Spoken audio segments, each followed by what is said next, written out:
My fellow Americans, come on down because the price is right for blood profits.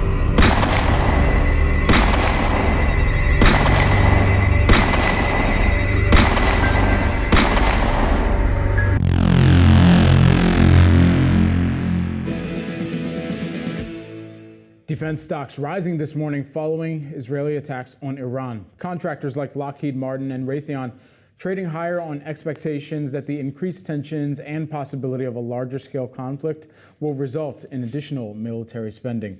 Lockheed Martin led U.S. defense funding in 2024 with $65 billion in contracts over the course of the year. RTX, Raytheon, General Dynamics, and Northrop Grumman and Boeing, they rounded out the top five with between $30 and $40 billion each in total contracts. While Secretary of State Marco Rubio confirmed that the U.S. was not involved in the initial Israeli attack, the U.S. does provide defense funding to Israel with a record $18 billion in military aid in the first calendar year of the war in Gaza.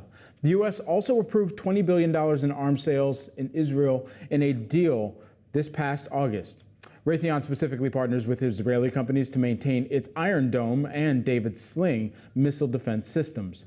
In May, President Trump called for $25 billion from the current budget to begin building a similar system in the U.S. called the Golden Dome. Estimates of the total cost of the system are $175 billion.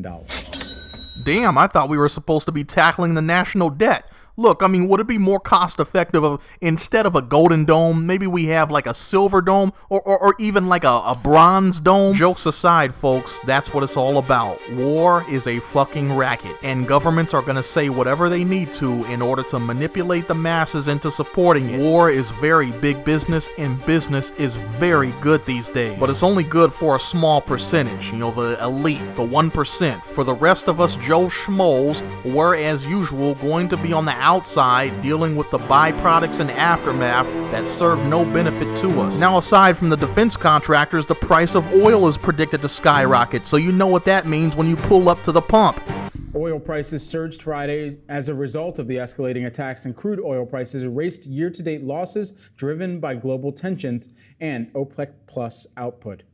Bloomberg Economics projected oil prices could reach as high as $130 per barrel. Projected to spike to $130 per barrel. Now, to put that in perspective, the highest gas prices in American history was back in the summer of 2022, shortly after Russia invaded Ukraine. I'm sure you guys remember that price spike. I sure as hell do. My commute to work was a bitch. And back when gas prices were soaring above $4 and $5, crude oil was around $119 a barrel. So you can imagine what gas prices are going to be when it hits $130. Understand this, folks, the middle and working class in this country is about to get hammered on this latest military adventure in the Middle East. We're already dealing with skyrocketing cost of living as it is. Housing, groceries, healthcare, you know, they're predicting AI to wipe out most of our jobs. And now this? Sorry to depress you guys, folks. I wish I had better news, but it appears that there's nothing but dark times ahead. God be with us all.